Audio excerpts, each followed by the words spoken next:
we've learned who's passed, Congressman Doug Lamar, and we're sorry for his passing, and I'm sure the leader will have some comments in his opening statement. We'll now hear from Leader Jeffries to open this hearing. Thank the distinguished chairman for his leadership and for convening us this morning on this very solemn, important occasion. Before we begin, in light of the passing of Congressman Doug Lamar, great member of Congress from the great state of California, we'd just like to ask for a moment of silence.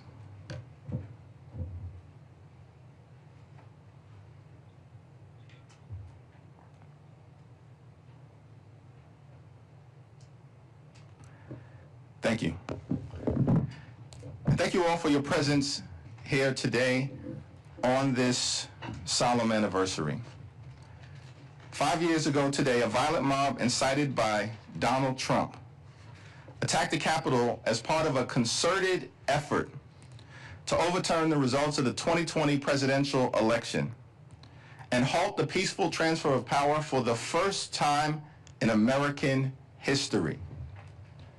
This bloodthirsty, treacherous mob brutally assaulted police officers and seriously injured more than 140 brave men and women of law enforcement.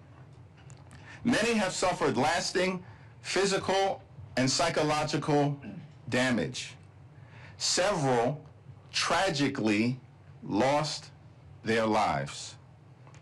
Because of the extraordinary bravery of the U.S. Capitol Police, other law enforcement officials, and the resolve of the Congress to return that night, this unprecedented attack on our country and on our democracy failed.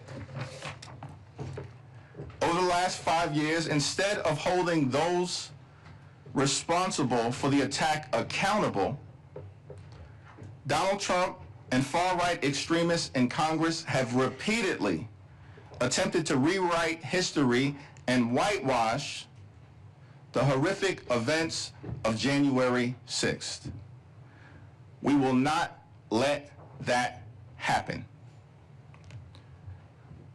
On the first day in office of his second term, instead of fulfilling his promise to lower the high cost of living on day one, Donald Trump pardoned hundreds of violent felons who brutally beat police officers while storming the United States Capitol. The criminals and thugs that Donald Trump pardoned have flooded communities across the country, unleashing violence and mayhem.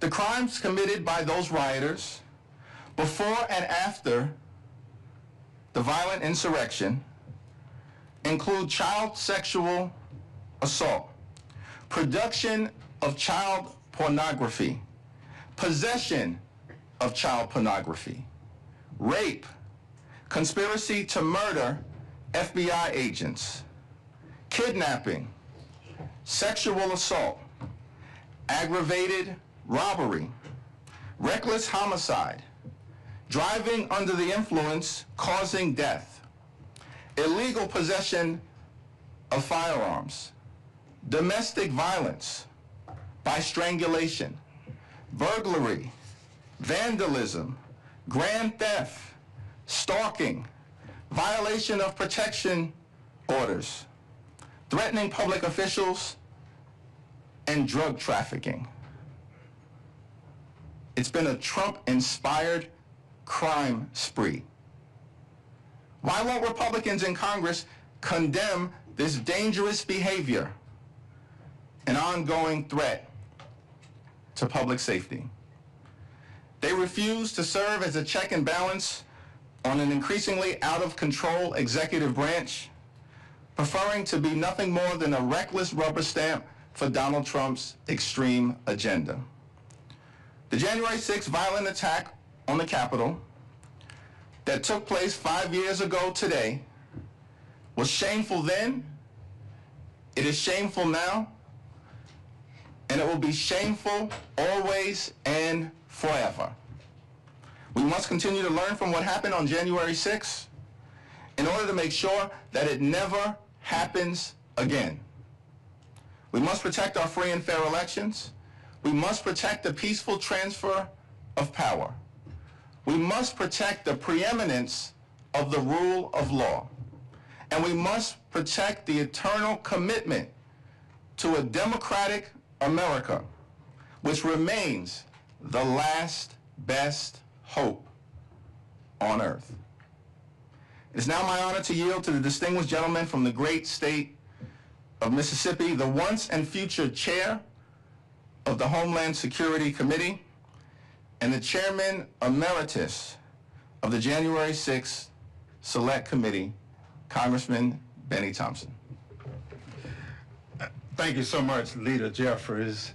And before I start with my opening comments, let me note, as we've already indicated, the passing of our colleague, Congressman Doug LaMarfa. Our thoughts are with his family and staff at this sad time. Good morning, and welcome to all who joined us. I want to extend an especially warm welcome and thanks to the brave members of law enforcement who are joining us today. They protected us, they protected the Capitol, and they protected the democratic process. We can be here today because they were here then. Thank you. I'm also honored to rejoin my colleagues on the January 6th Select Committee, both on this panel and among our witnesses. 5 years ago today, an armed mob of thousands incited by President Donald Trump attacked, breached, and laid siege to the United States Capitol. They did so as Congress was carrying out one of its most fundamental constitutional duties, counting electoral votes, certifying a presidential election, and facilitating the peaceful transfer of power. What unfolded that day was both brutal and calculated. Officers were stabbed with metal fence stakes and bludgeoned with flagpoles. They were crushed in doorways until their ribs were broken. Eyes were gouged. At least one officer was dragged into the mob, beaten, tased, and left for dead. Others suffered lasting damage from concussions and traumatic brain injuries. In the days and weeks that followed, 5 police officers died due to the physical or psychological trauma they endured protecting Congress and the Constitution. The years may have muffled the screams we heard, and the horrible images of that day may have faded. So as we mark this grim anniversary, it's important that we remember exactly what happened. January 6th was not a regular tourist visit. It was not a day of love. It was a bloody riot that pushed our democracy to the breaking point. To bring us back to that day, we're going to play a short video reminding us that for a little over 3 hours, 5 years ago, this sacred temple of our democracy, where we are sitting today, was transformed into a war zone. I warn those watching that this video contained violence and strong language. DC is a motherfucking war zone! Give you 12 up to help maintain the lines.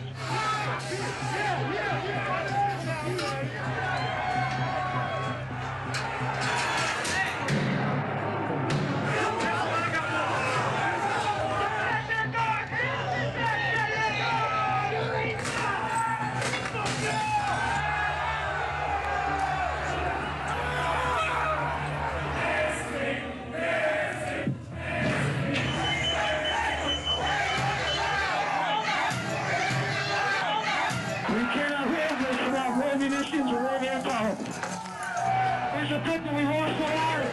We lost the line. All to these kickbacks. 1033. I repeat, 1033. West part of the Capitol. We've been placed and we lost the line.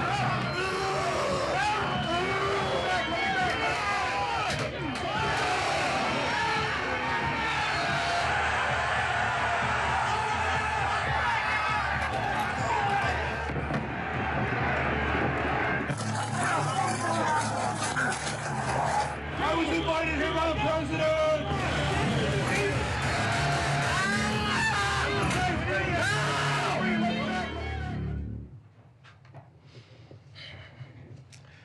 Some people want to rewrite the history of January 6th, to ignore what we saw with our own eyes. Some people want us to forget the lessons of that day, to pretend that we have overcome the threats facing our democracy and the rule of law. We will not allow that to happen. We gather to continue to uphold our oath to support and defend the Constitution against all enemies, foreign and domestic, to defend against the lawlessness of that day and the lawlessness we continue to see today. We gather because, in the words of Martin Luther King Jr., human progress is neither automatic or inevitable. Every step toward the goal of justice requires sacrifice, suffering, and struggle. The tireless exertion and passionate concern of dedicated individuals.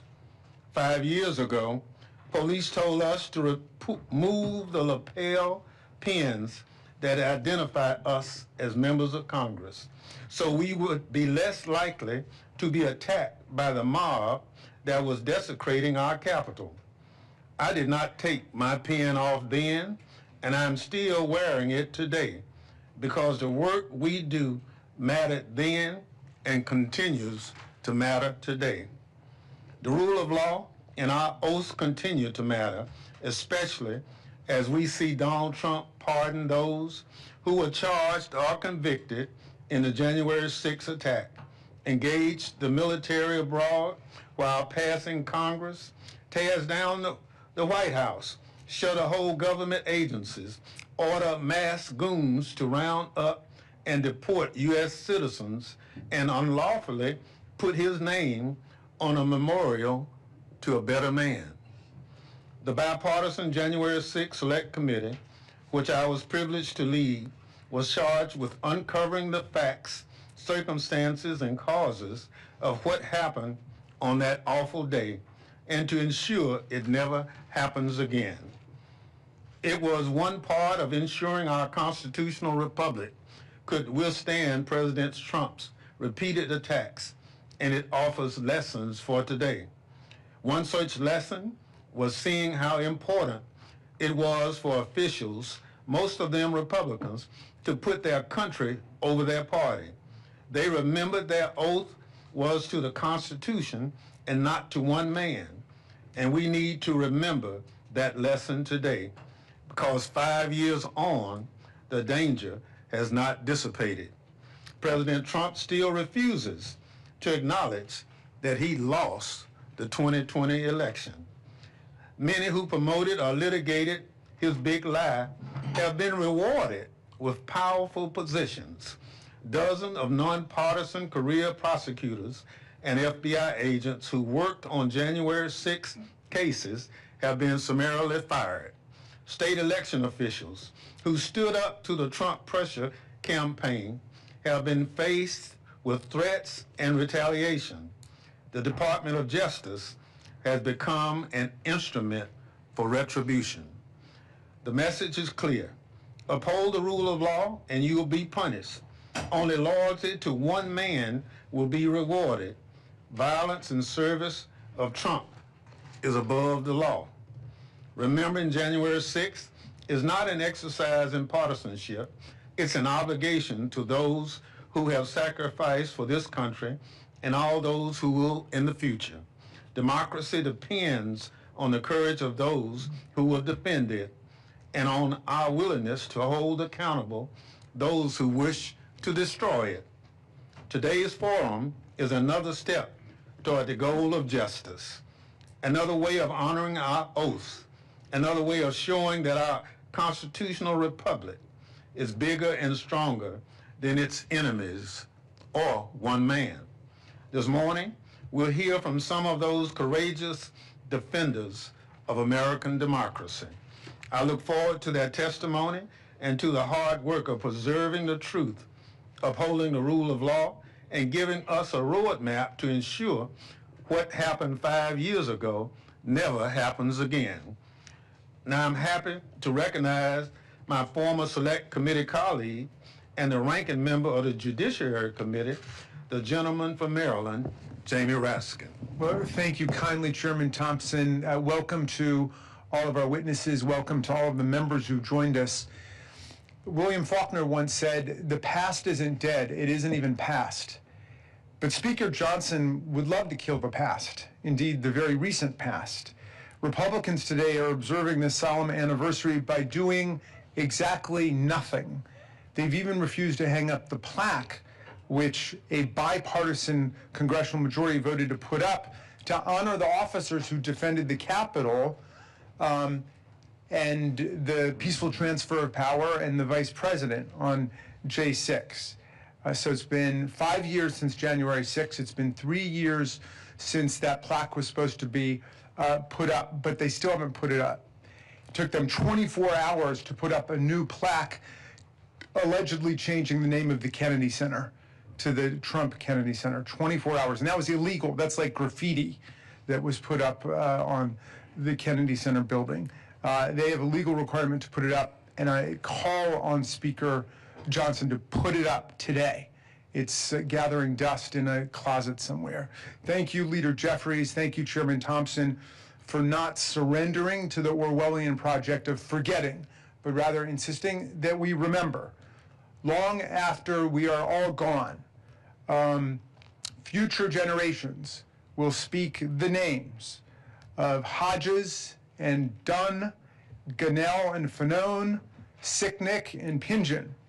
They will be remembered as the great patriots that they are, and the people who smashed them in the face with Confederate battle flags and Trump flags, the people who tried to destroy our constitutional order, will be remembered as fascist traitors to their own country. So, we must remember 3 rings of sedition that took place on J6, the realm of the coup, the realm of the insurrection, and the realm of the mob violence.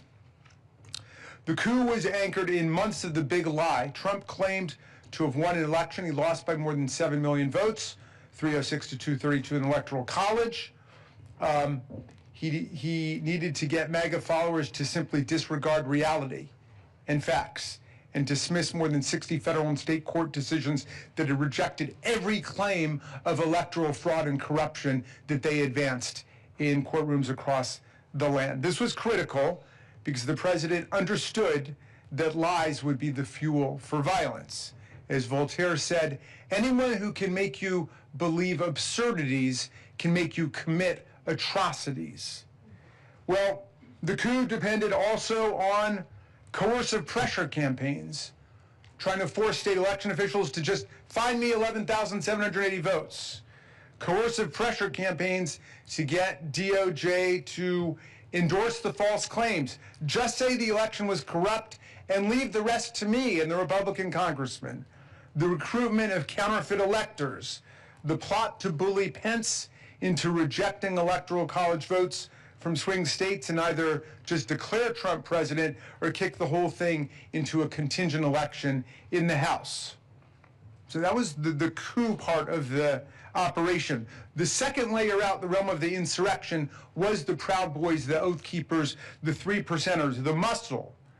And these were the white supremacist, violent groups, white Christian nationalist groups that had trained for weeks or months to get ready, staging confrontations at state capitals as dress rehearsals for what was to happen. The Proud Boys came to D.C. twice in the lead up to J6 and provoked brawls with anyone that they would describe as Antifa. They organized in military fashion, and they were dead set on attacking the police, storming the Capitol, and stopping the steal. So as ferocious and violent as the organized insurrectionists of maybe 600 or 700 were, they could not have succeeded without that third tier of sedition, the mob itself, the mob riot. After Trump convinced the organizers to change the date of their rally from January 20th, Inauguration Day, to January 6th, the electoral count day, he then went on social media to recruit tens of thousands of mob extras to back up the Proud Boys and the Oath Keepers who would get the fight against the police started. And you know, Trump kicked it off with the famous tweet saying, "Be there, we'll be wild," which set the MAGA Twitterverse on fire. Well, it all culminated, of course, with his speech on the ellipse where he said, you got to go and fight like hell, and if you don't, you won't have a country anymore. So the attempted coup, the insurrection, the mob violence converged and exploded on J6. Today, we analyze the shocking resurgence of political violence in this century, its relationship to propaganda, misinformation, and disinformation, and the threat that it poses to American constitutional government. We honor the heroes who helped us to defeat this attack on our democracy. We also recognize today that the political violence unleashed by Trump did not end on J6. On his first day back in office last year, he pardoned nearly 1,600 of the rioters and insurrectionists, including hundreds who violated police officers, including several in this room. Those pardons were raw spoils shared indiscriminately without regard to their actual offenses, their criminal sentences, their prior records, their contrition, their repentance, or their reform and rehabilitation. They were essentially a payoff to Trump's private militia, which is now ready to stand back and stand by again for future engagements. We could play this video. I believe that by Donald Trump pardoning, he's going to be pardoning good men. As one of Donald Trump's first acts back in office, approximately 1,500 for a pardon, full pardon. He pardoned criminals who attacked the Capitol on January 6th. So this is January 6th, and these are the hostages. Convicts who beat and battered police officers. DC is a motherfucking war zone! Full pardon. These are the criminals he released back into our communities. Home invaders, burglars, sex offenders, people who continued plotting violence against their political opponents, set free by Donald Trump to terrorize their neighbors. We hope they come out tonight, frankly.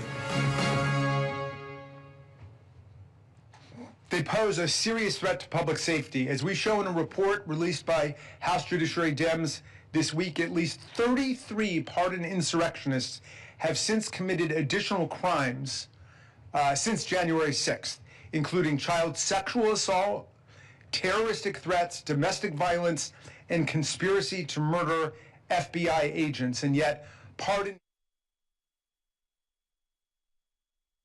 When you reward and normalize criminal behavior, of course, you invite more of it. And the president didn't just free his rioters for doing his dirty work, he punished law enforcement for doing their jobs, purging hundreds of career FBI agents and prosecutors just because they worked on J6. He installed actual participants in the attack in the Department of Justice itself.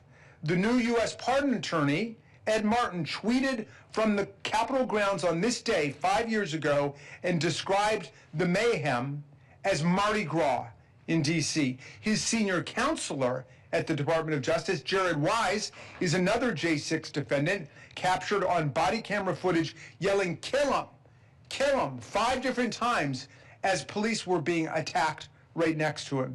These leaders at the Department of Justice today have never once regretted their participation in this nightmare. With election deniers and J6 conspiracists Pam Bondi and Kash Patel at the top of the DOJ, it's like the Joker and the Riddler and the Penguin have taken over Gotham City. So I close with the thought that it is still January 6th in America, and it will be until the forces of strong, nonviolent democracy prevail. We are still in the fight of our lives, my friends. And now I want to introduce our witnesses for the first panel. First, we have Officer Winston Pingeon, who is a former Capitol Police officer who defended the Capitol and all of us on J6 2021. He was stationed on the West Front, the scene of the most brutal violence that day. He was punched in the face, knocked on his back, and had his baton ripped from his hands by rioters. The men who attacked him have been pardoned and celebrated as heroes. Next, we have Brendan Ballou, a former federal prosecutor at the U.S. Attorney's Office in Washington, D.C., who spent 2 years prosecuting J6 rioters and resigned 3 days after Trump pardoned them. Mr. Ballou has described Trump's pardons as part of an authoritarian playbook.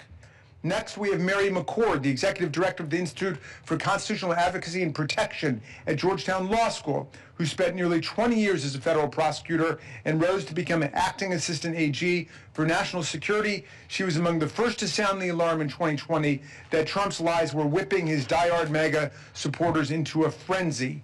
Her warnings were prescient. Finally, we have Pamela Hemphill, who has traveled to us from Idaho. She is a 72-year-old Idaho woman, formerly known as the MAGA Granny, who, unlike nearly all the other 1,600 J6 defendants, formally rejected President Trump's pardon. Ms. Hemphill was once a true believer who pushed past police lines because she believed in Trump's lies. She pleaded guilty and served her time and has steadfastly pushed back against attempts by Donald Trump and his allies to rewrite and whitewash the history of what happened on January 6th. I'm so eager to hear from all four of our witnesses, and I'm thrilled that you decided to join us today. Thank you for being here. And Mr. Pingeon, we can go ahead and start with you. Thank you so much, Mr. Raskin. I will now recognize our witnesses each for 3 minutes to provide summaries of their testimony. Their full written remarks will be submitted for the record. Officer Pingeon, you're recognized. Thank you all for the opportunity to testify and be here today. I was just a kid who had a dream of becoming a police officer and was lucky enough that it came true here with the Capitol Police. 5 years ago today, I was called a traitor, violently assaulted in the line of duty, punched in the face, pepper sprayed, and thought, I'm going to die here on the steps of the U.S. Capitol. My name is Winston Pingeon, and I was an officer with the Capitol Police for over 5 years. I do not speak on behalf of all officers, nor the department, which I left 10 months later, but I believe my experience is not unique as one of many who showed up to work on January 6th like I did every day, ready to protect and serve the Congress, the congressional community, and the Capitol itself. Serving as an officer was the honor of my life, especially with the ceremonial unit honoring the inauguration of President Biden, as well as the lying in state ceremonies of Justice Ruth Bader Ginsburg, Officer Brian Sicknick, and Officer William Evans. I would be remiss to not mention honoring the life and service of Officer Howie Liebengood, who sadly took his own life just days after January 6th, 2021. On that day, I was assigned to the Civil Disturbance Unit, the Hard Gear Riot Team, on the West Front as thousands descended upon the Capitol from Pennsylvania Avenue. Before I knew it, we were completely overrun, and what started with mere insults turned into being brutally attacked. This should serve as no surprise to anyone. The evidence of violence is obvious and extensive. Hundreds of police officers, my friends, fought valiantly to defend the Capitol and our democratic process that day. From the West Front to inside the Capitol, the mob said to me, President Trump sent us, and we don't want to hurt you, but we will. While I suffered immensely on and because of January 6th, I do not wish to dwell on my own pain and want to be clear, this is not about me or any one person here today. The events of that day are bigger than any of us. What happened that day is wrong. It should go without saying. Pardoning criminals who severely beat me and my fellow officers that day is completely unacceptable. We cannot accept violent felons being pardoned and released back into our neighborhoods without consequence. That is not justice. Violence is never acceptable. It must be unequivocally condemned by the President and our fellow Americans, not selectively ignored or pardoned. I implore America to not forget what happened on January 6th. We must refuse to accept the normalization of violence. In this deeply divided time, I believe the vast majority of Americans have so much more in common than what separates us. And finally, to all the officers who continue to show up day in and day out in service to Congress and to our nation, thank you. Thank you so much. We'll now recognize Mr. Blau. Thank you. My name is Brennan Ballou, and for 2 years I was on the team that prosecuted rioters who attacked the Capitol on January 6th. I should make clear that I was a very small part of a very large team, but because I'm in a position to speak publicly, I will. Let me start not with January 6th, but with January 20th, 2025, when President Trump pardoned over 1,500 rioters. Now, here I confess my own ignorance. I believed, if nothing else than out of pure political self-interest, President Trump would not pardon those rioters who attacked and tried to kill police officers. I was wrong. In fact, the president pardoned rioters who attacked officers with pipes, flagpoles, bear spray, and whips, who dragged officers into the crowd, tased them, and tried to gouge out their eyes. He even pardoned rioters who had previously been convicted, as you noted, of manslaughter and charged with production of child pornography. And when his first pardon was insufficient, he re-pardoned one defendant on an unrelated gun charge to set him free. After the pardons, like several of my colleagues, I chose to resign from the Justice Department. But since then, President Trump has continued to try to rewrite the history of January 6th. He's fired or demoted career FBI agents and prosecutors, my former colleagues who investigated and prosecuted rioters. He appointed an election denier, Ed Martin, to be interim U.S. Attorney for the District of Columbia, and appointed a literal rioter, Jared Weiss, to a senior Department of Justice job. His appointees have tried to erase the public records of the attack on government websites, and to create a false equivalence, have used many of the same charging statutes used against rioters against the president's political opponents, Congresswoman LaMonica McKibber, for instance, and protesters in Los Angeles and D.C. And I'll note that many of those charges have since been reduced or dropped entirely. Why has the president continued to focus on erasing the history of January 6th? I believe it's because he knows that if he can convince Americans to forget the attack on the Capitol, then he can convince us to attack any attack on democracy, no matter how violent. And if that happens, if January 6th is forgotten, or worse yet, excused as legitimate political discourse, then January 6th and attacks like it, more violent, will certainly happen again. So what can be done? To protect the future of our democracy, we have to preserve our past. Memorials like this event matter, and so too do symbols. As some of you have noted, in 2022, Congress passed a law to install a plaque to honor the officers who defended the Capitol that day and required that it be installed within a year. That deadline was nearly 3 years ago, and though the plaque has been made, the Speaker of the House reportedly refuses to install it. Two officers, Harry Dunn and Daniel Hodges, who are here today, both of whom protected the Capitol on January 6th, have sued to have the memorial installed, and we will soon see if the Speaker and his subordinate offices will be compelled to follow the law. But we can do more than lawsuits. For people who want to honor the memory of January 6th, there is much that they can do. Keep talking about the day. Keep writing about it. Develop school curricula. Archive the history of the attack. Have your local government annually memorialize the history of the attack. The fight over the past is ultimately a fight over a future, and there is a role for all of us to play. In a world where so many politicians' political careers depend on forgetting, simply remembering the past is an act of resistance. Thank you. Thank you so much. Professor McCord, you're recognized. Thank you for inviting me to speak about political violence today. To learn from January 6, we must understand both that mis and disinformation are the primary drivers of political violence, and that political violence is not limited to physical attacks, including killings, but also includes the threats, intimidation, and harassment that squelch civic participation and undermine the functioning of our democratic republic. In the years leading up to January 6, conspiracy theories emboldened extremists. The Great Replacement Theory, which posits a conspiracy to replace majority white populations with non-white immigrants, was behind the deadly Unite the Right rally and multiple mass shootings.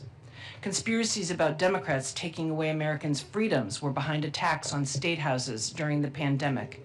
And by Election Day 2020, President Trump's election fraud conspiracy was well seated in the populace, so that by January 6th, the thousands of people he had summoned to the Capitol were ready and willing to act when he called for them to fight like hell. President Trump's pardons cannot erase what happened on January 6th. His revisionist history is based on more falsehoods: that January 6th was a peaceful protest, that the January 6th defendants were politically persecuted, and that Trump himself was the victim of a weaponized Department of Justice made up of evil people. Add to this the baseless claims of non-citizen voting and pervasive violent crime by immigrants, and the risk of political violence increases despite polls that show that most Americans are firmly against it. Political violence does not have to be physical to cause great damage. Threats against election officials have resulted in the highest recorded rate of turnover in the past quarter century. Elected officials at every level have decided not to run for re-election after threats to themselves and their families. And new research shows that roughly 5.5 million Americans may have not voted in 2024 because of fears of violence. Executive actions in the last year have created a culture of fear and intimidation. The blacklisting of law firms has chilled lawyers from representing people and causes the president opposes. The demands for prosecution of the president's perceived enemies signals that those who challenge him will be punished. The targeting of media organizations risks burying stories about government overreach and failing to fact-check false and misleading statements by government officials.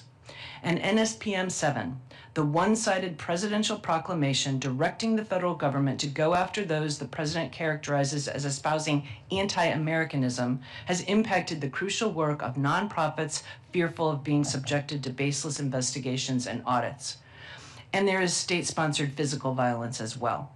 ICE and CBP have physically assaulted individuals suspected of being undocumented, as well as protesters, university students, and clergy members, all to instill fear in immigrant communities and to chill First Amendment protected protest. And the federalization and deployment of the National Guard into so-called blue cities attempts to normalize the militarization of the country. We cannot afford to ignore the false narratives that this administration seeks to rely on to suppress voting rights and public protest. Congress has used its authorities to combat disinformation and political violence, whether by private actors or government officials, and Americans must refuse to be silenced or chilled from civic participation. Thank you. Thank you so much for your testimony. Ms. Hemphill, you're recognized. Thank you. My name is Pam Hemphill. I'm a mother and a grandmother and a cancer survivor and a retired addiction counselor. I am also a convicted criminal for what I did on January the 6th, 2021. Thank you for having me back to the Capitol today. I am deeply grateful for this chance to try to make amends and talk about what happened 5 years ago. Once I got away from the mega cult and started educating myself about January the 6th, I knew what I did was wrong. I pleaded guilty to my crimes because I did the crime. I received due process, and the DOJ was not weaponized against me. When Donald Trump pardoned us, I rejected the pardon accepting that pardon would be lying about what happened on January the 6th. I am guilty, and I own that guilt. 5 years ago, I traveled from Idaho to DC to see Donald Trump speak. I had fallen for the president's lies, just like many of his supporters. Local people had welcomed me into the circle when I was around them. I heard them saying things like, the Democrats are trying to turn us into a communist country, or the radical left wants to do away with our Constitution. The gaslighting caused a lot of fear, and I was scared. With that fear in my heart, I came here on January the 6th. I went from Trump's speech to the Capitol because I thought Mr. Trump would go to the Capitol with us. I heard people saying that Trump was going to walk down to the Capitol, so I went. Well, as you know, Donald Trump never showed, but the rioters did, and the attack began.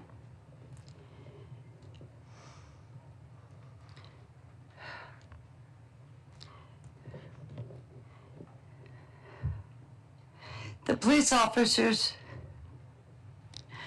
were the heroes. They protected the Capitol and everyone inside the Capitol, and even people like me. I was trampled on by the rioters. And if it weren't for the Capitol Police helping me that day, I might have died. To the Capitol Police officers sitting, if I may address you for a minute. I am truly sorry from the bottom of my heart for being part of the mob that put you and so many officers in danger. I want the Capitol Police to know how truly grateful I am to them and how deeply sorry I am. I can't believe people are still disrespecting you and trying to lie about January the 6th. I will do everything I can to stop the lies about our brave officers like you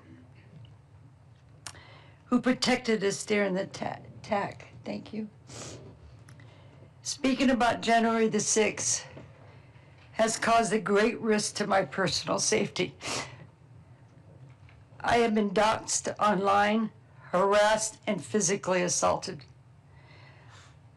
But I am here, and I don't care. I won't let it stop me. I can't sit here while Mr. Trump and others are lying. I also want others who feel like me to know that we must stop the lies being pushed by the Republican leaders and Trump himself. Thank you again for having me here. I am glad for the opportunity to speak to you and answer any of your questions. Thank you so much for your testimony. I'd like to thank our witnesses in total for their powerful testimony. Officer Prejean, thank you for your service. One thing we've heard from the MAGA folks is that January 6th was just a normal tourist visit at the Capitol. Nothing but some protesters who got too rowdy. I'd like to begin my asking this panel, based on what you know of January 6th, from being there to prosecuting to studying it, do you agree with that statement? And what would you say to those who would downplay what happened that day 5 years ago. And Officer President, we'll start with you, and we'll go down the line. Thank you. I would absolutely not agree. That statement that it was a normal tourist visit is completely false. I spent over 5 years at the Capitol dealing with many actual normal tourist day visits, and this was not one at all. It is offensive to me, and I'm sure to many of my fellow officers, to hear it so diminished when we make sacrifices day in and day out and over the years in service to Congress, and that includes working around the clock, missing holidays and family events, and to have it be so whitewashed and so diminished is incredibly offensive. And to those who say that, I wish they would actually listen to what we are saying here today and actually talk to officers like myself who experienced firsthand brutal violence that day. Thank you so much. Mr. Ballou? For those who question whether January 6th was a day of violence, they should just look at the tape. This was the most documented crime in American history, and it's obvious what happened there. In terms of what the experience was like for those who were there, in the course of being part of the teams that investigated and prosecuted rioters, we had the opportunity to talk to many U.S. Capitol Police and Metropolitan Police Department officers. If you talk to most officers, they're pretty stoic folks. The number of officers that we had that candidly broke down crying in our office, still processing the horror of that day, is something that's very hard to forget. And I think that pain is evidence alone of how violent that day was. Professor? Yes, the video shown this morning makes clear this was not a normal day of peaceful protest. I've never seen tourists break through windows and come in the second floor or scale the walls of the Capitol in my nearly 40 years in Washington, D.C. But I would also say this is dangerous because these lies about January 6th cause more conspiracy theories. The theory that it was a Fedsurrection, not an insurrection. In other words, that it was actually put on by federal government and had federal agents who were actually agitating the protests. The idea that the new charges against the person who allegedly planted the pipe bombs is a cover-up for some scheme that a Capitol Police officer planted those pipe bombs. These are dangerous conspiracy theories that will continue to provoke political violence. And the theory that those who were pardoned are victims and who they are owed something, reparations, other types of rewards for their victimization, seeds even more of that. So no, Mr. Chairman, I disagree very much with the rhetoric. Thank you so much. Ms. Hemphill? Thank you for the question. Can't gaslight me. I was there. I saw what you did. I saw the officers being pepper sprayed. When I was on the steps, I watched one of them fall down and hit his head and his back. So don't be telling me it wasn't violent. Don't come to me with that ever again. I watched you. I was on the east side, but I saw what you did. Thank you so much. I now recognize other members for questioning as we identified. Mr. Swalwell, you recognize. Thank you. Since the Civil War, the three most important days in American history are December 7, 1941, September 11, and January 6.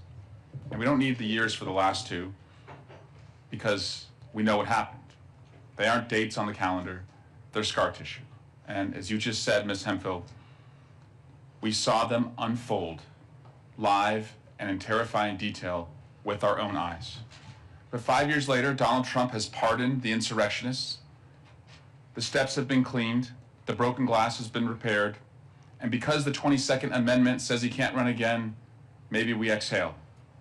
If this country had one word that defined its march higher, it wouldn't be liberty or justice, it would be next. Because we have a tendency to just move on so quickly from the tragedies that define us. we have a tendency to not look back. But I can't do that. I'm the son of a cop, the brother of cops, a former prosecutor who stood up in a courtroom defending the idea of the people. But you don't need a badge on your chest to know that January 6th was a moral crater. You don't need a law degree on your wall to know that in a country like ours, we don't tolerate violence. You don't choose the criminal over the constable. What Trump is attempting to do is to gaslight a nation on an industrial scale. It's the same playbook the fringe theorists used after September 11. They told us there were no planes. They told us it was holograms, missiles, a controlled demolition. We didn't buy that nonsense then, and we cannot whitewash history now. Ms. McCord, I was hoping you'd engage in a hypothetical with me and put aside the politics. Picture George Bush. Remember him standing on the pile of twisted steel at Ground Zero, his arm around a retired firefighter, holding that bullhorn. He bucked us up. He gave us a spine when ours was fractured. Now, imagine if he had been the one to incite the attacks. Imagine if he had held a rally in Battery Park 10 minutes before impact. Imagine if he had pointed at the towers and told a seething, armed crowd to fight like hell, to stop the steal, and make them do the right thing.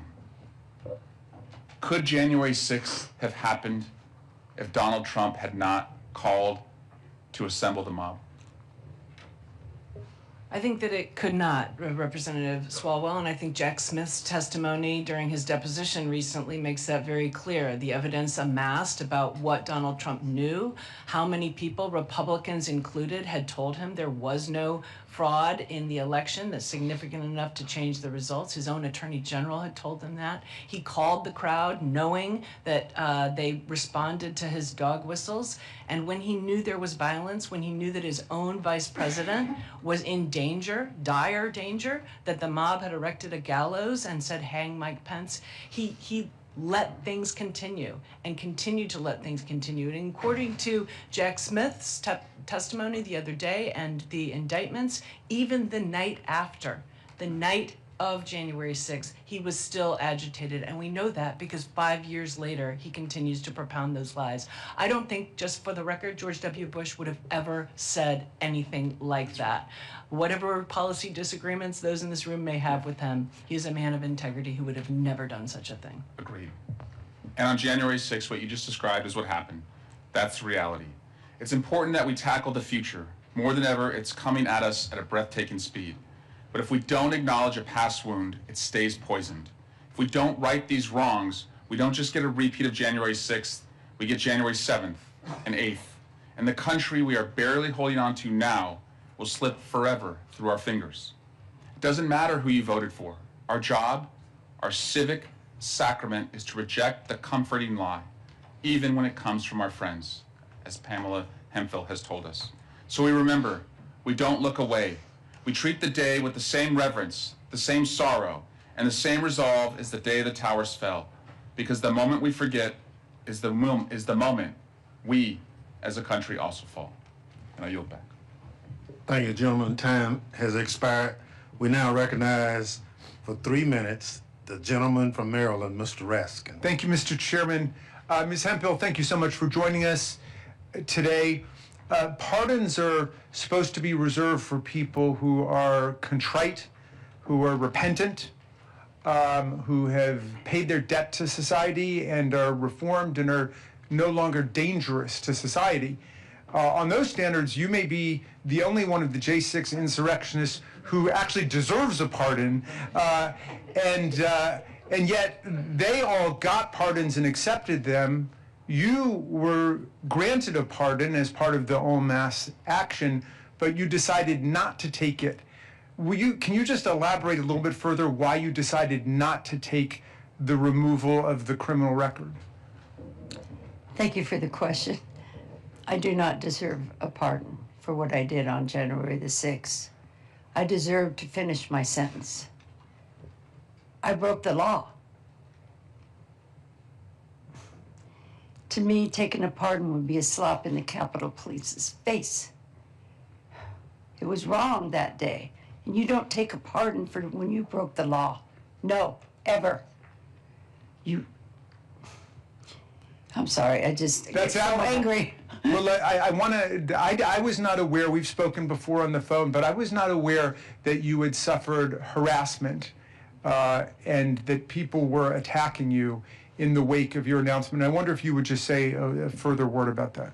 Attacking me on January the 6th or recently? No, I mean, in the wake of not accepting the pardon, that there was a backlash against you, that you were... Oh, yeah. They find out you support me, they come after you. It's that bad. I don't care. I'm going to keep speaking out. Yeah. Well, thank you. And Ms. McCord, but would you describe how the methodology and the history of these pardons differs from the history of pardons generally? How much time do we have? So the pardon attorney is an office within the Department of Justice that normally reviews the applications for pardons, and they look at things like the person's criminal record, their individual characteristics, the things you already mentioned, right? What is their contrition? What have they done with their lives since they committed their crimes? And all of these things are taken into consideration, and recommendations are being made to the president. Here, so far as I can tell, the pardon attorney was completely sidelined, and there was no individualized assessment about the criminal records of those that were going to be pardoned. Criminal records before January 6th, their indications of dangerousness, whether they had accepted responsibility, it was just en masse. So it is as far removed from anything that I've ever seen. The closest is the pardons of draft defectors after Vietnam. Very, very, very different situation.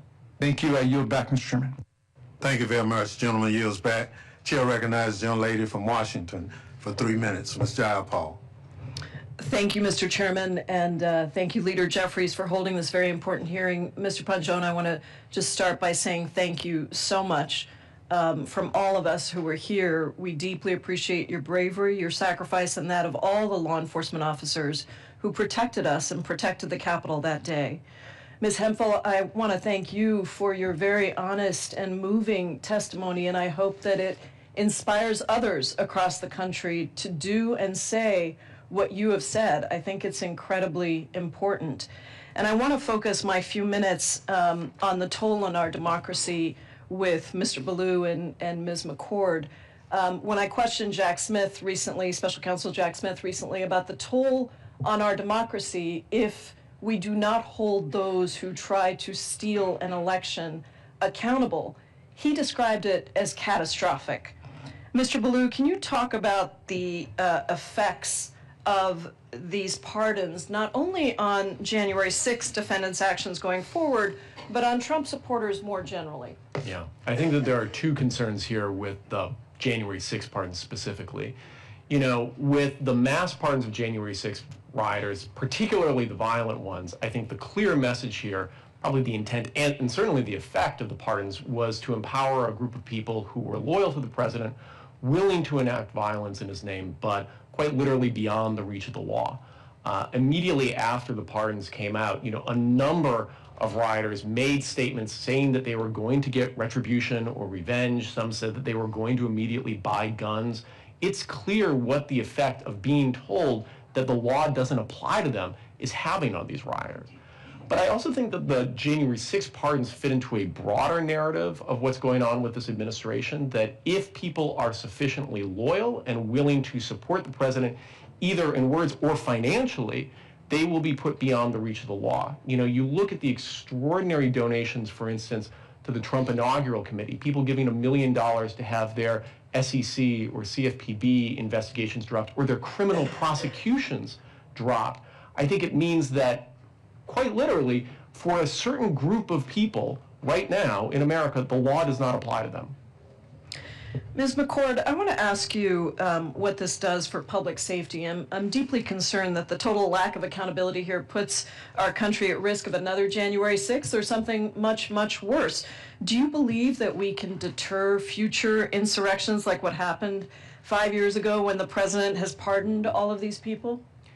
I think that there's the damage to sort of the even-handed administration of justice is really very strong, and people can think rationally right now that if what they do is at the behest of someone like Donald Trump, who has the power to absolve them from the wrongs that they commit, that there is an incentive to continue to commit those wrongs. And we are in a dangerous place right now where Mr. Trump still has 3 more years left of his term and is even talking about things like a 3rd term, which of course would violate the Constitution. So these are all seeding these narratives already now that I think could prompt additional acts of violence.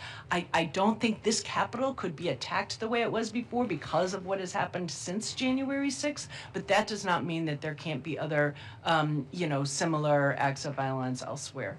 Thank you all so much. I yield back, Mr. Thank you. Gentlelady's time has expired. Chair recognizes the gentleman from California for 3 minutes, Mr. Correa.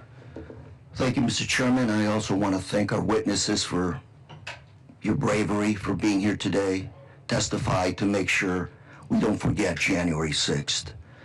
If I can turn to Ms. Hemphill, ma'am, thank you also for being here.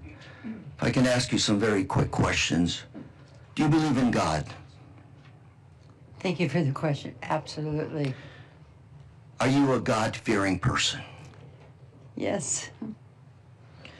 Why did you come to Washington on January 6th? I believe that the election had been stolen. So you believe the lies that the 2020 election had been stolen? Absolutely. Were you involved in politics before that? No. So you're not a person involved in this process? No, sir.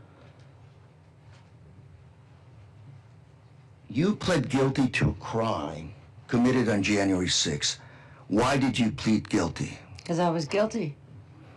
You came to fight to stop steal, and you pled guilty. Did you realize that the 2020 election was not stolen?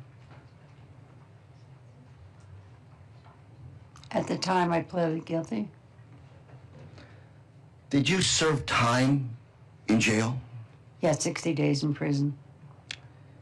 And you refused Donald Trump's pardon. Why?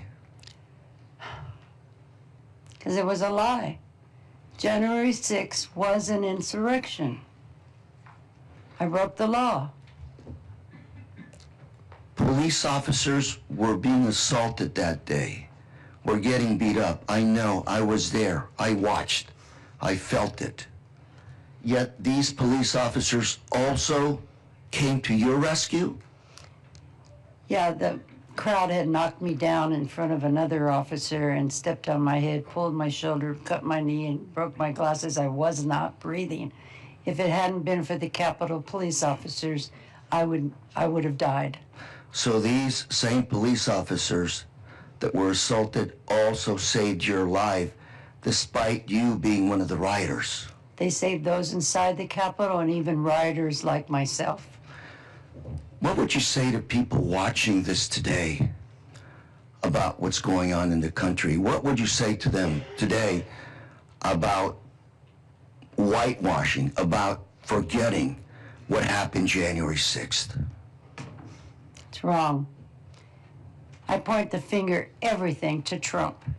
So it really happened. This was an assault on our democracy, on our Capitol. Absolutely orchestrated by Trump. Thank you, Mr. Chair. Thank you very much. Gentleman's time has expired. We now recognize the gentleman from Tennessee, Mr. Cohen, for 3 minutes. Thank you, Mr. Chair, and thank you for your heading up this panel, which Speaker Emeritus Pelosi appointed, which needed to be done. And it was important, and this day is important too, because we should never forget this day. This, like Pearl Harbor, is a day that will live in infamy.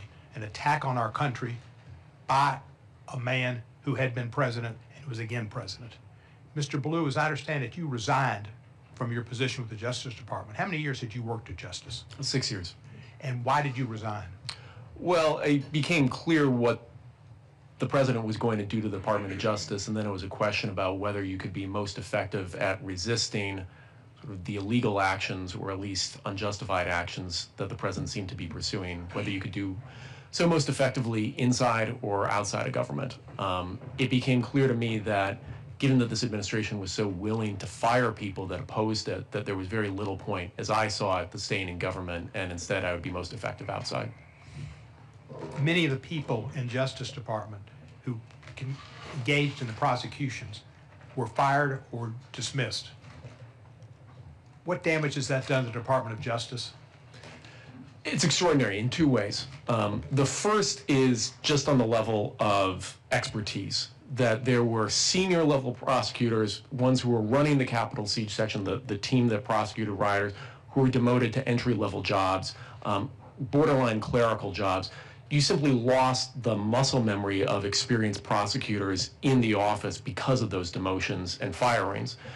I think at a broader level, independent of the expertise, the department is hemorrhaging credibility with judges, with juries, and with grand juries. And the only tool that the Department of Justice has is its credibility, the ability to convince people to accept its position.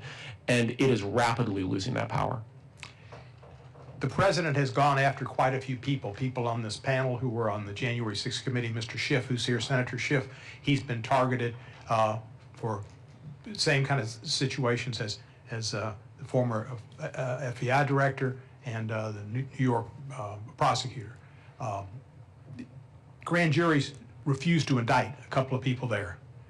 How, I know that this expression, the ham sandwich, how rare is it that a grand jury stands up to the government and says, no, we will not indict? You know, and these are approximate statistics, but I think for the most recent year that data was available, it was something on the order of 6 no bills out of 130,000 attempted indictments. So, you know, at the DC U.S. Attorney's Office, where this has happened, I think at least a half dozen times, you're talking about, you know, 6 to 130th to the 6th power, so extremely rare. Well, it's good that the citizenry that serve on the grand juries have got more understanding and more backbone than some of our most of our Republican colleagues, unfortunately. We must never forget this day, and I won't. I was in the gallery. I was concerned. Capitol Police came up in the gallery, locked the doors, had their guns ready, helped me with my gas hood, which I couldn't put on, and all an experience, and got out of there. But I was certainly frightened, and I don't think I had post-traumatic stress disorder, but I've thought about it a lot. And when I sit in my house now and watch television, I lower a shade next to me at night so nobody can see in. Thank you. Thank you. Gentleman's time has expired. Thank you so much. Chair now recognizes a gentlelady from North Carolina, Ms. Ross. Thank you, Mr. Chairman, and thank you so much to Leader Jeffries and to you, Mr. Chairman, and the folks who served on the January 6th committee for making sure that we never, ever, ever forget. And I think if we didn't have this president and this speaker, this hearing wouldn't be just a Democratic hearing. We would be remembering together the collective trauma that this country has gone through. Mr. Ballou, I want to talk a little bit about how the pardons and some of the effects of the pardons have re-traumatized victims. One of the things that we don't talk about with the pardons is that the fact that the insurrectionists who were convicted owed $3 million in restitution to Capitol Police officers and others who they had injured on that day. And only about 15% of that amount, $400,000, was paid before President Trump liquidated the rest of the restitution owed with his pardon spree. Can you talk about how that restitution was an important part of the work that you and others did in your prosecutions? Absolutely. So, you know, January 6th was an attack on individuals. It was also an attack on, quite literally, the Capitol itself. The architect of the Capitol, I think, estimated that there was $29 million in damages to the building itself. And that's separate from the restitution that you're talking about to individual officers. You know, that is a life-saving amount of money for people, many of whom, you know, are no longer working, many of whom are no longer able to work. And so the fact that they may not be able to, you know, collect on this means that quite literally they might not be able to heal. Okay. And what does it say that the president instead now wants to provide some kind of restitution to the insurrectionists who caused this pain, these injuries, and has left people uncompensated? Well, I think this fits to the broader concern that the pardons of the rioters are going to empower people that are loyal to the president but beyond the reach of the law. If they are given money, which it seems like the president is trying to do, the Proud Boys are seeking $150 million in damages. The Department of Justice is currently opposing that, but we don't know how that's going to play out. We're going to have a situation very similar to what we've seen in other countries, where you have essentially militias or paramilitary forces that are loyal to an administration but unaccountable to anyone or any institution. And paid with our tax dollars. Precisely. And I only have 5 seconds left, but I'd really like our officer to speak to this issue too. Do you know people who haven't been compensated? I don't know of any officers who have received any kind of compensation outside of their normal salary for what they sacrificed on January 6th. Okay. Thank you, and I yield back. Thank you very much. Gentlelady yields back. Chair recognizes the gentlelady from California, Ms. Kamala Dove, for 3 minutes. Thank you, Mr. Chair, and I just want to thank all of you for your courage, for what you did for us on January 6th, and for what each of you continue to do today by speaking out and by showing up. This is a very emotional room. It's been very sobering to watch the videos and to hear the testimonies. I watched it on television and didn't think I was watching something happening in the United States, and wondered if every single person inside the Capitol was going to die. It was terrifying. And I can only imagine what you're going through as you're recounting what you experienced. Ms. Hemphill said that she received due process. Is that true? Thank you for the question. Absolutely. Yes. And so, Mr. Balu, you resigned from the Department of Justice. Would you agree that Ms. Hemphill and many others, all of the other 1,500 cases that were prosecuted, did they all receive due process? Absolutely. I think it was the largest prosecution in American history, and it was extraordinary to watch, sort of more senior prosecutors, the care and attention they brought to every case. I would agree with that. In fact, I think it's probably an example of how due process actually can and should work in this country, if only all of us were afforded it. Mr. Balu, I want to ask you a couple of additional questions. Let's just say hypothetically that Joe Antifa showed up at the Capitol, upset that this president was doing away with his health care and causing him to spend more money at the grocery store and at the gas station because of the tariffs. And let's just say that Joe came up and he was so upset that he started bear spraying and pepper spraying and beating up members of the Capitol Police because he was so outraged. Would it be right to call Joe Antifa a patriot? No, absolutely. He committed a crime. And would it be right to arrest him? Absolutely. And I can just briefly say, this isn't a hypothetical. The Department of Justice was prosecuting protesters that turned into rioters from the summer of 2020, the very same 12-month period. And the analysis was, at least the initial analysis, was that those rioters actually received harsher sentences than those from January 6th. That's right. And yet this president said that we assaulted the January 6ers, right, the insurrectionists, and that they were illegally detained, and in fact sort of presumed that they didn't receive any due process. I'm so glad that you're sharing with us that it is not a hypothetical, that in fact it happened. And I just also want to share, Mr. Chair, that now we've learned that the Department of Justice is actually and actively deleting records of the January 6th cases, that they are scrubbing references to the January 6th insurrection as a riot, and in fact have fired prosecutors that worked on all of these cases. Would you agree to those statements? Yes. Thank you for the time. Thank you very much. Chair recognizes the gentleman from Texas, Mr. Castro, for 3 minutes. Thank you, Chairman. And I want to say thank you to each of you for your courage and for your bravery and your candor today. I had the opportunity to serve as an impeachment manager to try to convict Donald Trump in the Senate, thanks to the appointment of, at the time, Speaker Nancy Pelosi. January 6th was an attempted coup. The mob that showed up was trying to stop Congress from doing its job of accepting the election results of the 2020 presidential election. And on that day, Donald Trump left everyone in this building for dead. Our brave police officers, elected officials of both parties, of course, but also our staff who work here in the House and the Senate, the journalists who covered this place, people that are not often discussed, like maintenance workers, cafeteria workers, all of the support staff in these buildings. Their lives were at stake as well. And for 5 years, we've had to listen to Donald Trump and others whitewash that history and pretend as though it was a tourist visit or something peaceful.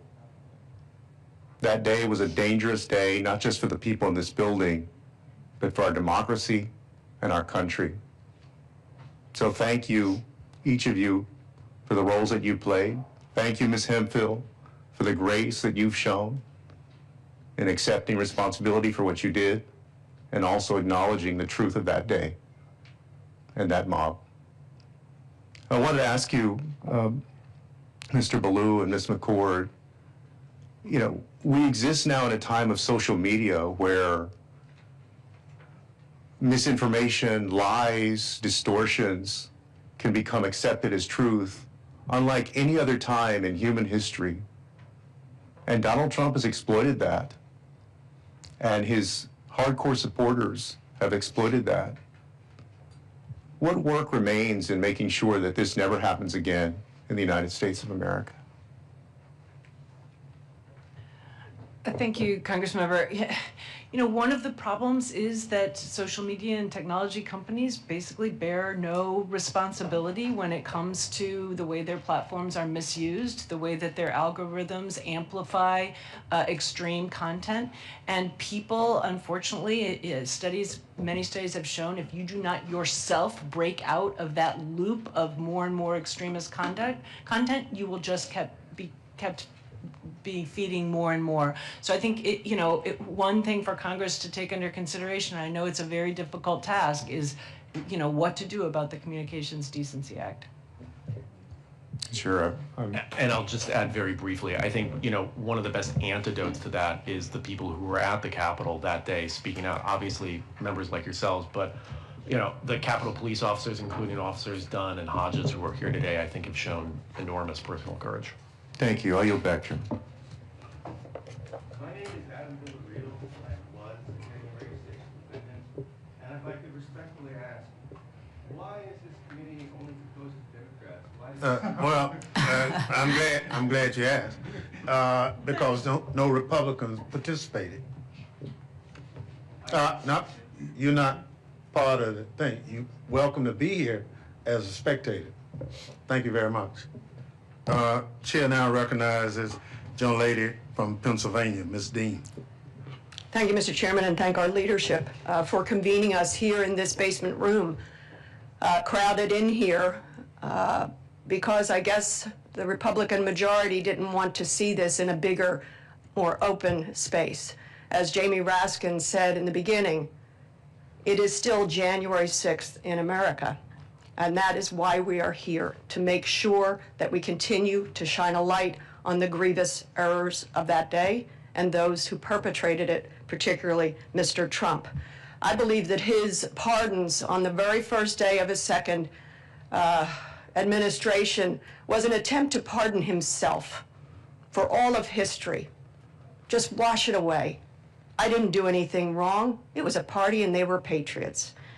I want to tell you, Ms. Hemphill, Sophocles emphasized that to make a mistake is human, but real wisdom comes when you recognize your mistake and you correct it. You're an extraordinary role model. I think about you, you said you're a mom and a grandmom. What a role model you are for your grandchildren. To give them that sense of, I am human, I made a mistake, and I'm going to correct it publicly. That's hard to do privately in your own home. I know it. I'm human.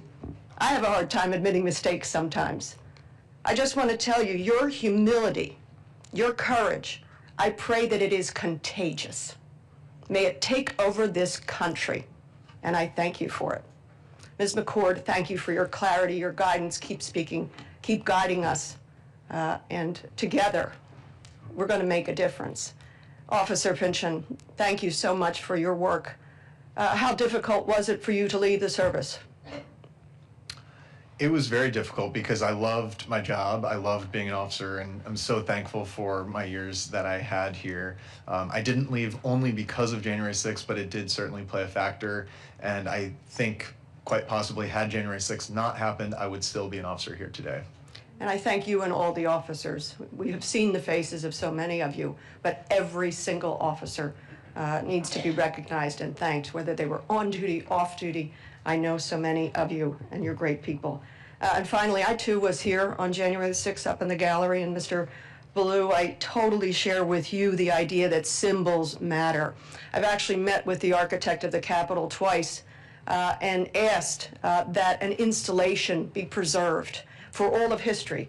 I recognize that's not going to be installed anytime soon under this administration or under this Speaker of the House, who won't even put up a plaque. But I really call upon this House, the Capitol, the architect of the Capitol, and I actually wrote a letter and asked, what artifacts did you preserve? The broken glass, the shards, everything that you preserved. I never got an answer to that letter, but I call again. So what do you think about that notion that we need to preserve this history? It's absolutely the only way that this isn't going to happen again. I thank you. Thank you very much. Chair now recognizes our last person, Miss Ballant from Vermont. Thank you so much, Mr. Chair, and thank you to the witness for being here today. I'd like to most wholeheartedly thank Ms. Hemphill for your courage in speaking out. By being here today, you are showing more bravery than so many of our colleagues on the other side of the aisle that still refuse to admit what happened on January 6th. And I'm grateful that you're here. You talked in your opening statement about what you witnessed that day, about the violence. You said, nobody's gonna gaslight me, I was there. I saw what happened. You talked about how you yourself were injured. And I just want to have you say it again. Who helped you when you were injured? Who helped you when you were feeling despair, Ms. Hemphill? Thank you for the question. Yeah. The Capitol Police. Wow. They grabbed my arm and they were all yelling to tell people to get off of me. And then another one came over and I was not breathing. Yeah. They pulled me up and they put me up on the steps, and another female officer came over and she was helping me, and I couldn't talk to her and I couldn't get up because I couldn't breathe. But she was so kind and so loving. And I thought, here, I'm one of the rioters. Yeah. So that's why I can't thank them enough for what they did for me that day. So despite your actions, they were still there for you. Yes.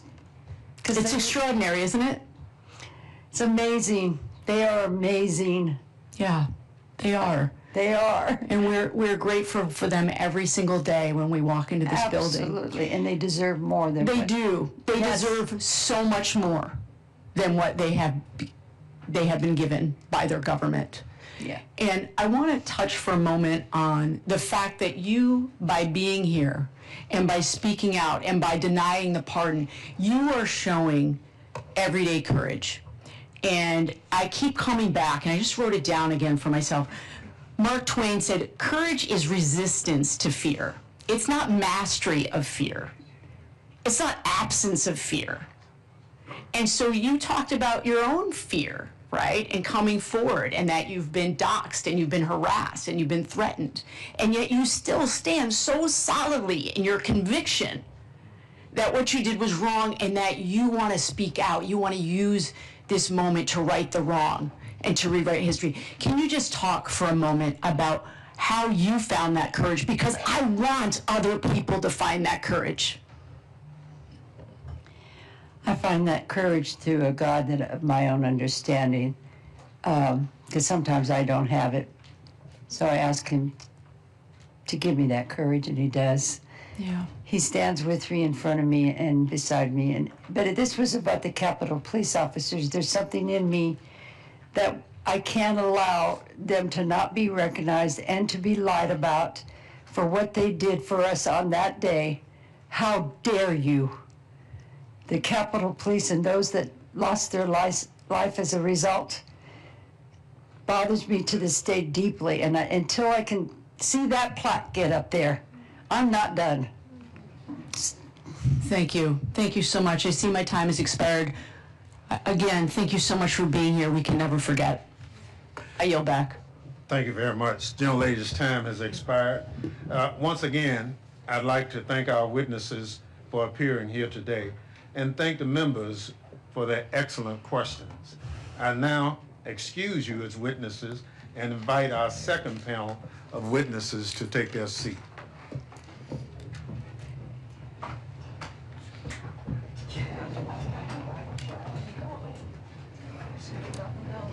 And then so, are we rotating out or other people taking us? I think other people are gonna come in. I'm not gonna be here for the member panel. Are you going down?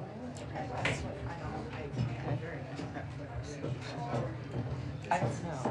I'm gonna leave because I'm doing a whole bunch of press. Yeah. So, okay. So I'm not gonna be here for the next. So.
one of the things I'm tasked with is make sure we complete the committee's work.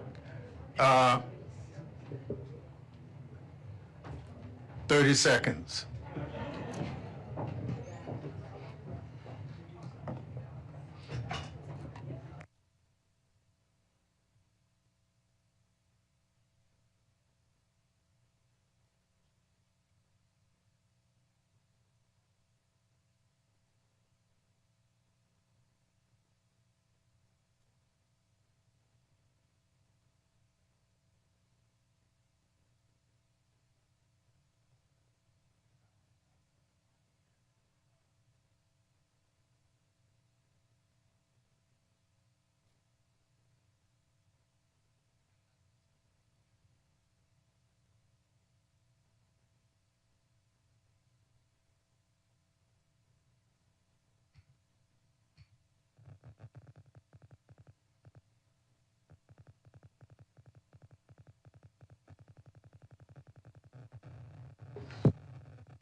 Thank you all for being so kind in letting the chair do his duty.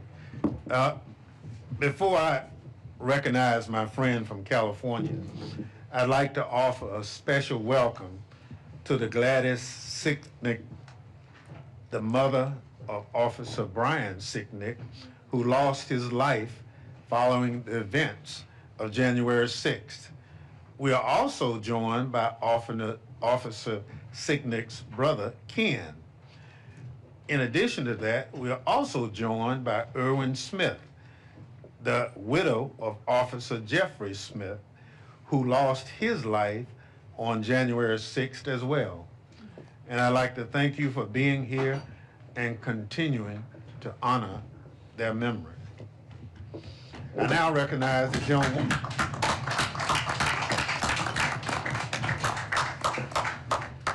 I now recognize the gentlewoman from California, Joe Lofgren, my colleague on the January 6th Select Committee, the former chair of House Administration Committee, and the current ranking member of the Science, Space, and Technology Committee.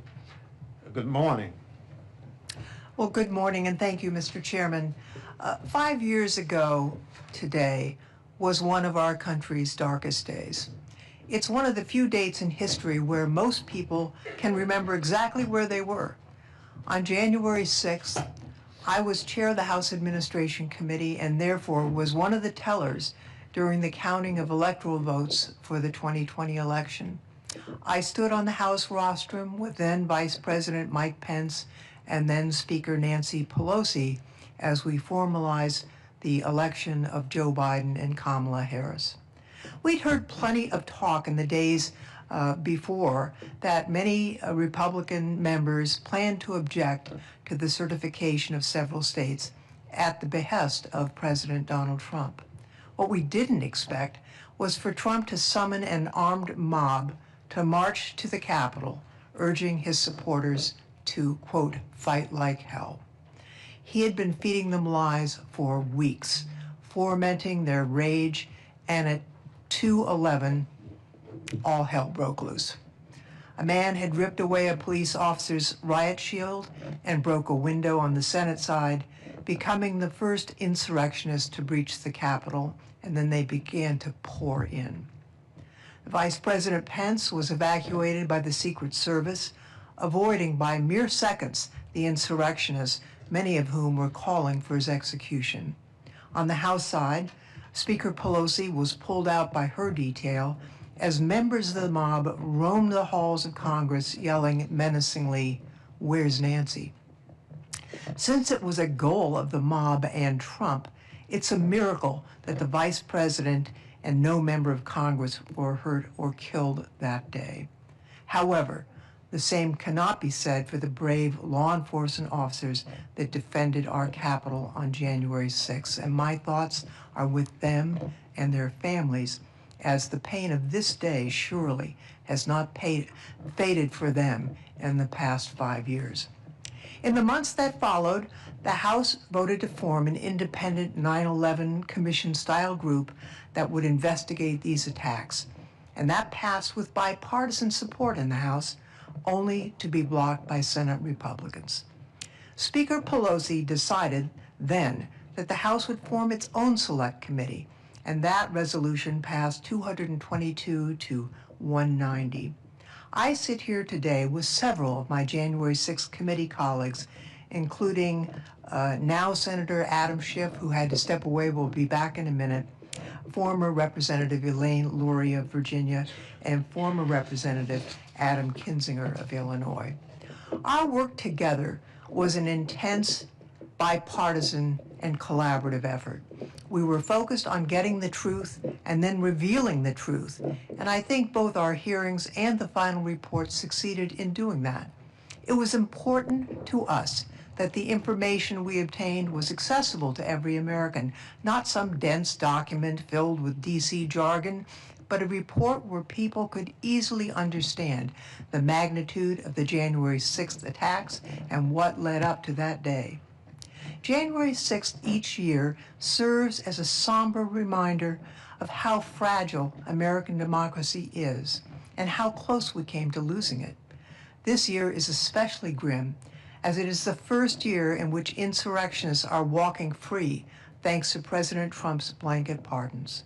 The president, who purports to be, quote, pro-police and tough on crime, sent over 1,000 criminals free, many guilty of assaulting law enforcement officers, and it's absolutely shameful that President Trump chose on his very first day in office to turn his back on our men and women in uniform and excuse the violence that he incited and to send these criminals back out into the country to menace and hurt innocent Americans.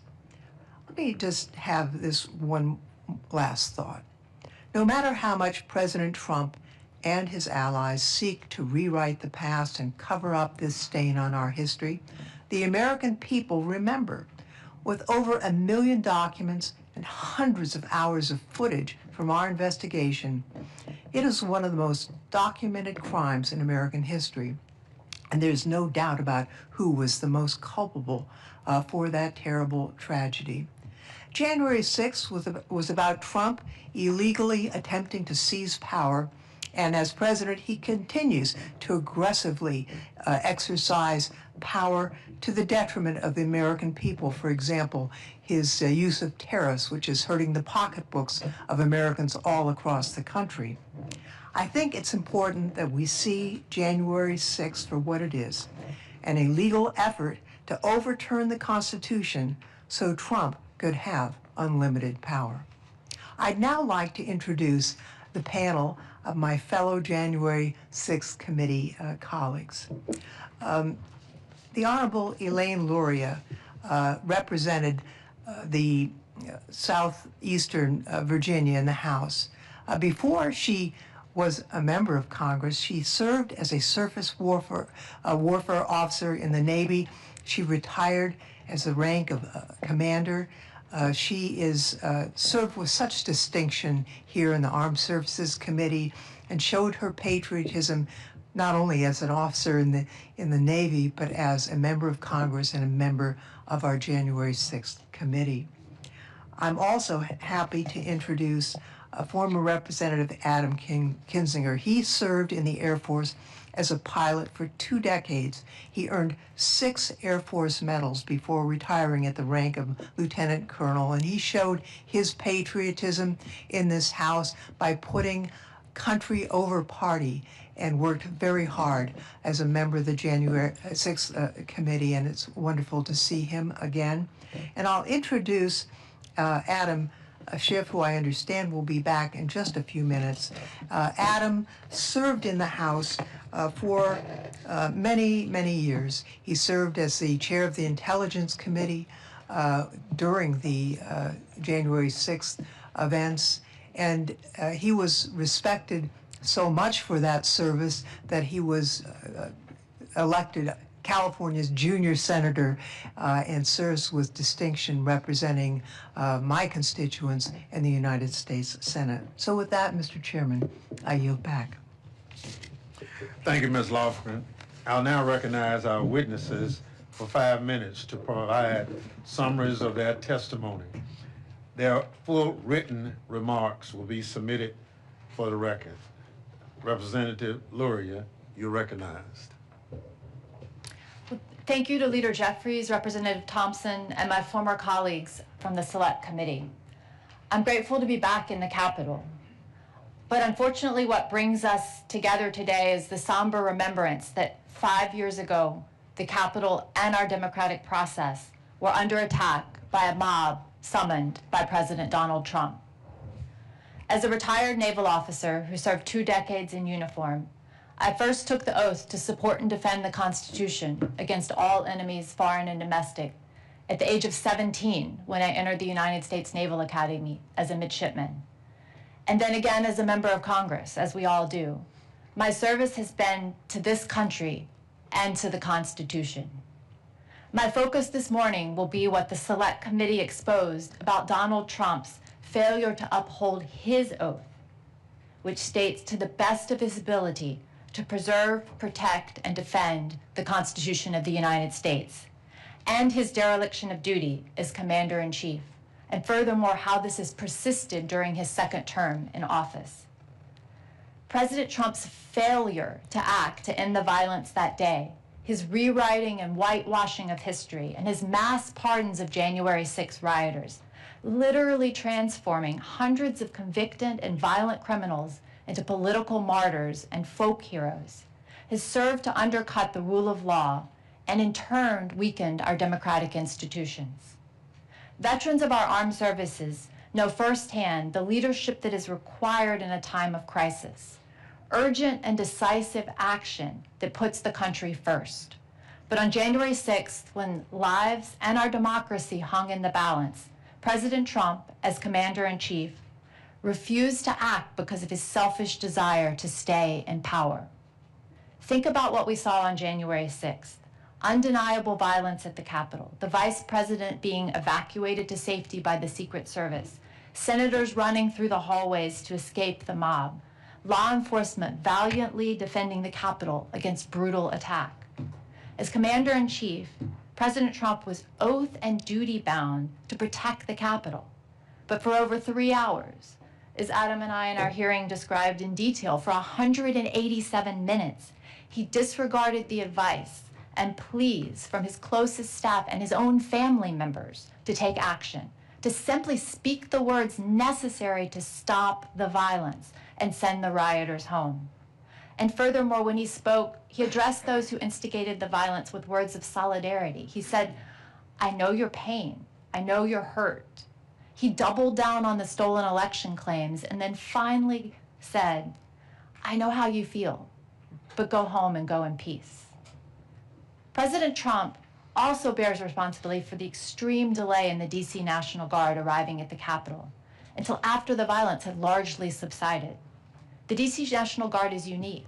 It answers directly to the president. Senior Guard leaders have since testified that President Trump could have expedited the Guard's deployment with a single phone call. Instead, the Guard waited for hours, despite being positioned merely blocks away at the DC Armory. Rather than act, President Trump watched the chaos unfold on television from his private West Wing dining room. He made no call to deploy the Guard. Instead, he watched the attacks on Vice President Pence and justified the mob's "Hang Mike Pence" chants as common sense. The Guard arrived 3 hours and 19 minutes after being requested, well after the worst of the violence had already occurred. We'll never know how many law enforcement officers might have been spared their brutal injuries, or how many lives might have been saved had the Commander-in-Chief done his duty in the moment when it mattered the most. What we do know is that it was an outrageous dereliction of duty and a profound violation of President Trump's oath of office. President Trump has re-scripted the norms of government service to require personal loyalty over loyalty to the Constitution. Our military leadership has resisted this and has held firm despite ever-increasing pressure. Yet President Trump continues to blur the lines between the duty of the military to the Constitution and his political aims. Days after losing the 2020 presidential election, President Trump fired Secretary of Defense Mark Esper for this very reason, insufficient personal loyalty. This was an extraordinary action by a lame duck president during a presidential transition that alarmed national security professionals on both sides of the aisle. Secretary Esper had resisted Trump's efforts to use the active duty military forces for domestic political purposes. He imposed invoking the Election Act to deploy troops to American streets during protests. He counseled against Trump's suggestions that troops should just shoot protesters.